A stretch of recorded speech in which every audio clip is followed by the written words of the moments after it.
Hello, and welcome to our channel. We are the developers of the upcoming game Umbrella Man. I would highly recommend checking out our last video, which covers the idea behind our game and what we did for the first month of our game dev journey. To sum it up, we created the main character as well as a few NPCs. We gave them some animations and we worked on some of the core mechanics of the game. You can find the link to the Devlog 0 in the description of this video. We have made a lot of progress since then, some of which will be discussed and shown in this video. So without further ado, let's get started with what we did for month 2. Since we are noobs, you noob. I thought it would be a good idea before getting too deep into anything to look into advice videos on level designing, what mistakes to avoid, and also good things to do from the get-go. This led me to sketching out the demo level, planning what elements would be included and where they should go. I then started the blockout process to have an understanding of scale as well as placement. I continued my work on the models that we'll be using. I modified my bridges and worked on creating the crane and the grounds that will constitute the scene. I then added stairs, fences, chains, and a magnet to my crane to finish it off. I had also created a ladder, but it will have to be modified again depending on animation. I also created the boat, because what would be a port without boats? In terms of writing, I thought more about the demo level. What I did was write down a step-by-step plan for how everything would go. I also thought of the story and how the player would be brought along to follow our plan. Shashank then pointed out that we should make sure that our players are not forced to follow set plan.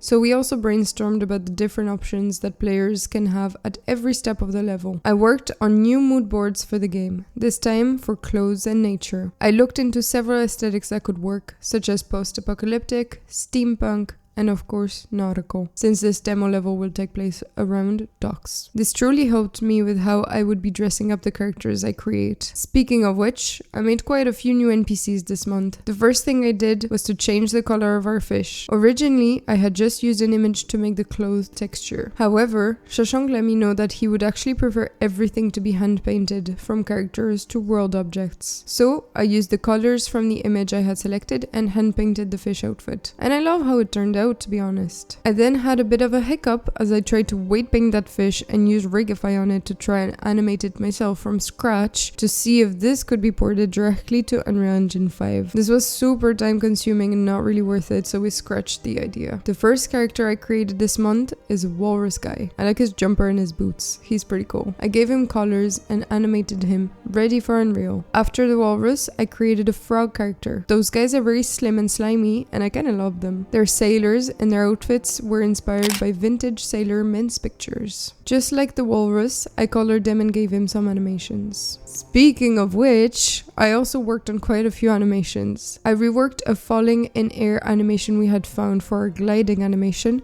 because the arm's position did not correspond to what we wanted. I also made the leg movement a bit more subtle, which took me quite some time to figure out. I then reworked on the sheath/unsheath animation, because when we first imported it to Unreal, it was jumping quite a bit between transitions. So I tweaked it, perfected it, sweated like crazy over this animation, just for the actual animation not to be the problem. It was also an Unreal Engine mistake.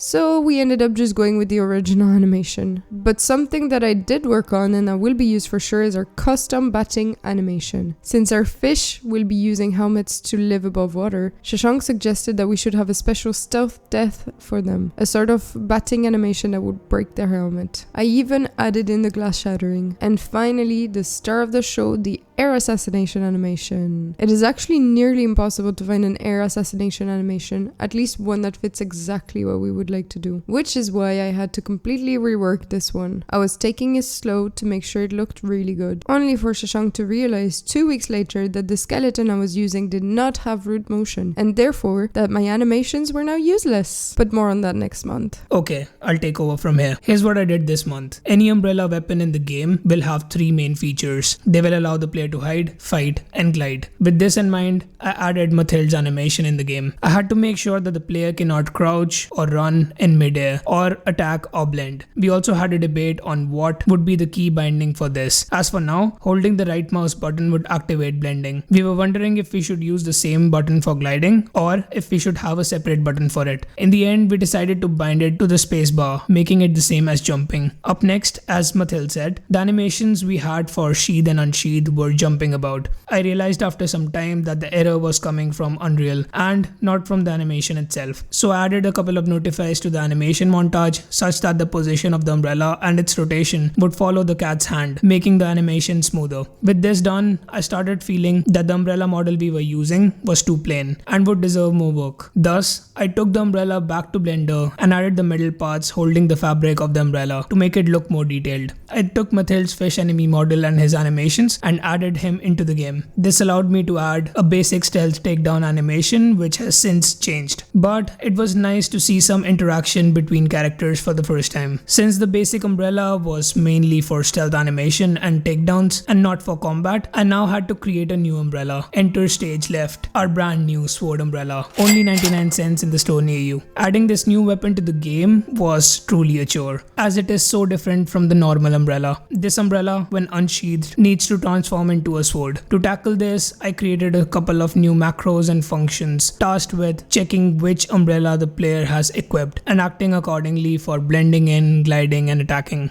This took some time to make since I'm not the most proficient coder, but it was satisfying to see it work properly in the end. I also thought about how things would work when I would add more umbrellas in the future. Since there is a gliding mechanic, it only makes sense that we should allow the players to get to higher grounds. This meant parkour. But since I'm a noob, I went for an easy way out and just chose ladders instead. Luckily, I found a free animation pack online which worked out perfectly. Honestly, adding this mechanic also took a while because I watched 3 videos on it and they all did things differently. I ended up combining a few methods and made it work for us. I also added a camera change system while climbing to make the animation and mechanic look neater. However, this is not completely finished and I will have to revisit and add a cancel climbing and a sliding down option. Now comes the big part. With almost all of the locomotion related tasks done, I had to look into the combat system. I fried my brain thinking about this, how it would work and what exactly I wanted to implement and what game feeling I wanted to emulate. Since I was playing Demon's Souls Remake at the time, I thought of adding a similar combat style. But then again, I also liked the combat of the older Assassin's Creed games, which is closer to the style I was originally aiming for. The next thing that I thought about was the enemy targeting mechanic. Should my game have a dedicated target selection mechanic which highlights the enemy? After a good week of back and forth, I decided to make it more similar to the Assassin's Creed style and started working on a lock-on system. Once the implementation was complete, I also added some strafing animations to make the combat mode look and feel better. Next, I added a basic 3-hit combo and some basic damage and death reaction animation on the enemies. After some testing, I was pretty satisfied. The lock-on system was still incomplete and felt more like Dark Souls rather than Assassin's Creed. I wanted to create the system where whichever enemy the player is looking at can be hit, and upon being hit, the enemy will automatically get locked or selected. This will be worked on in the next month. For now, I looked at my blueprint and felt very confused.